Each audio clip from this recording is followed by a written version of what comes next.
નમસ્કાર મિત્રો, આજે આપણે એક ઇનોવેટિવ રેસીપી બનાવવાના છીએ. એને અમે રીંગ પુડલા કહીએ છીએ. આપ આ રેસીપીને આપનું મનપસંદ નામ આપી શકો છો.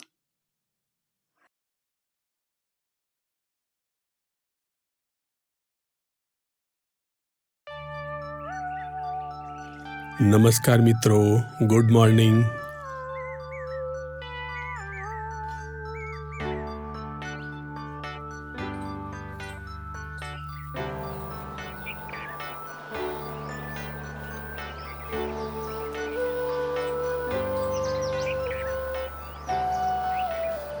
આ રેસીપીમાં આપણને લીલી ડુંગળી જોઈશે, તો થોડી કાપી લઈશું.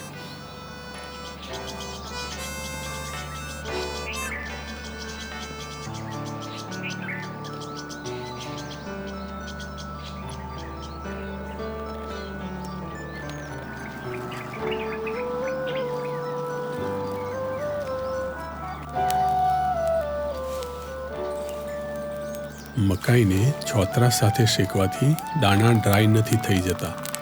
એનું મોઇશ્ચર સચવાઈ રહે છે અને વધુ સ્વાદિષ્ટ લાગે છે.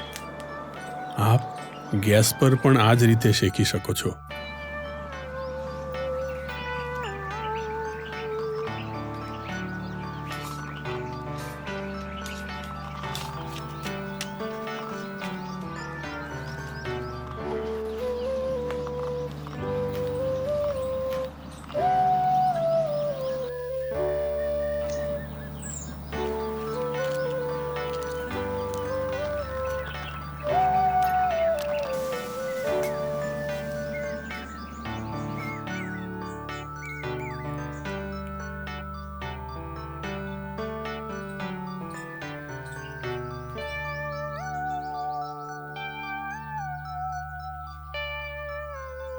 જેના માટે આપણે ચણાનો લોટ, થોડો ચોખાનો લોટ, મરી પાવડર, આદુ લસણ મરચાંની પેસ્ટ, મોટી સાઇઝની ડુંગળી, ટામેટાં, કેપ્સિકમ, સ્વીટ કોર્ન મકાઈ, લીલી ડુંગળી, બટર, મીઠું અને લાલ મરચું પાવડર વાપરીશું. કેપ્સિકમને ઝીણું ચોપ કરી લેવું. કેપ્સિકમ ન્યુટ્રિશનલી રીચ છે, જેથી અમે એનો વારે વારે ઉપયોગ કરતા હોઈએ છીએ.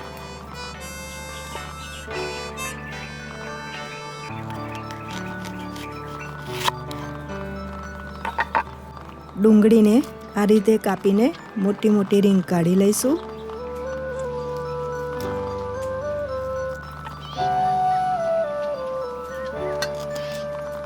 અને બાકીના ભાગને આપણે ચોપ કરી લઈશું.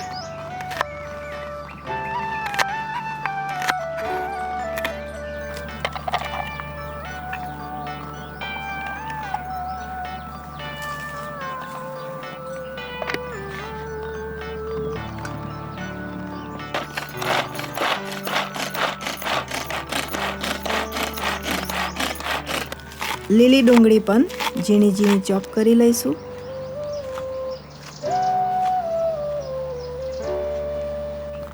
એક ટામેટું ચોપ કરીશું.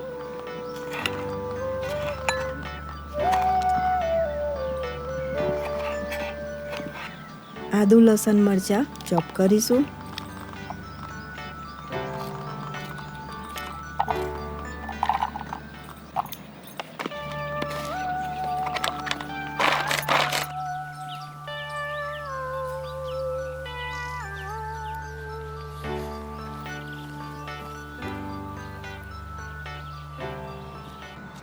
એક કપ બેસન,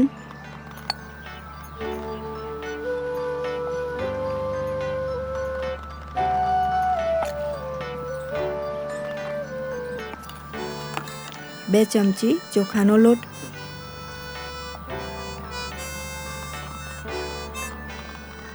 થોડું ચોપ કરેલું કેપ્સિકમ, ચોપ કરેલી ડુંગળી,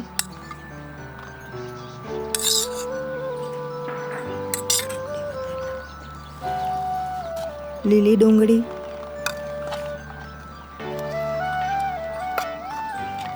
આદુ લસણ મરચાંની પેસ્ટ,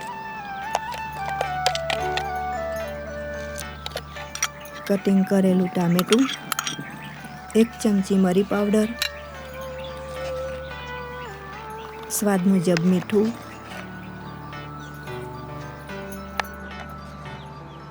એક ચમચી લાલ મરચું પાવડર, થોડું પાણી ઉમેરી બધું બરાબર મિક્સ કરી લઈશું.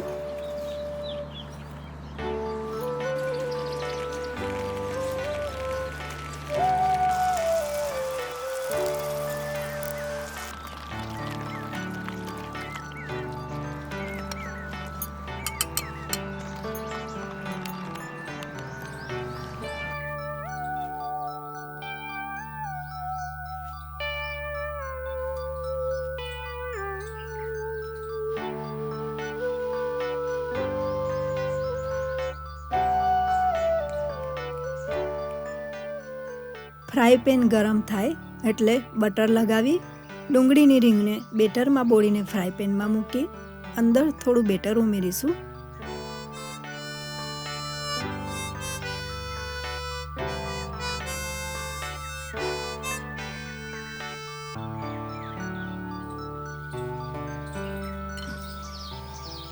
સ્વીટકોર્ન મકાઈના દાણા મૂકી થોડું બેટર ઉમેરી રીંગને ભરી દઈશું.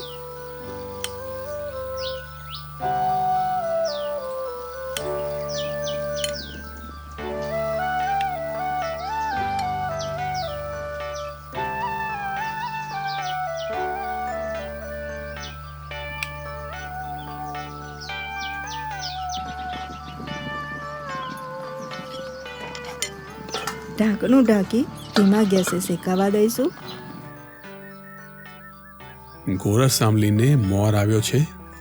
એકાદ મહિનામાં ફળ લાગવાની શરૂઆત થશે.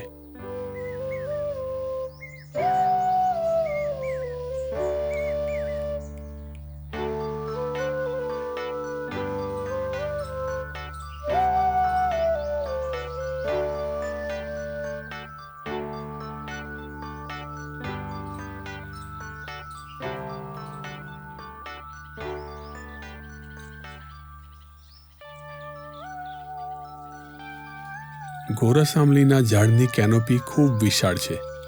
દરેક ઝાડની કેનોપી એટલે કે ઘેરાવો જેટલો વધારે હોય છે તેટલો જ વધારે તેના મૂળનો વિસ્તાર હોય છે. સાઈડ પલટાવી થોડું બટર લગાવી ઢાંકીને ફરી શેકાવા દઈશું.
વસંતમાં લીમડાને નવી કૂપળો આવી છે.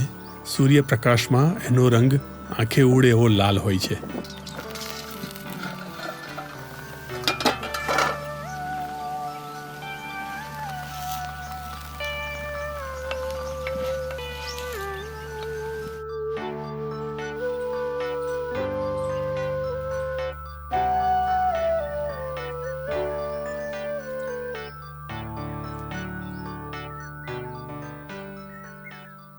શેકાઈ જાય એટલે ટોમેટો કેચઅપ સાથે ખાઈ શકાય છે.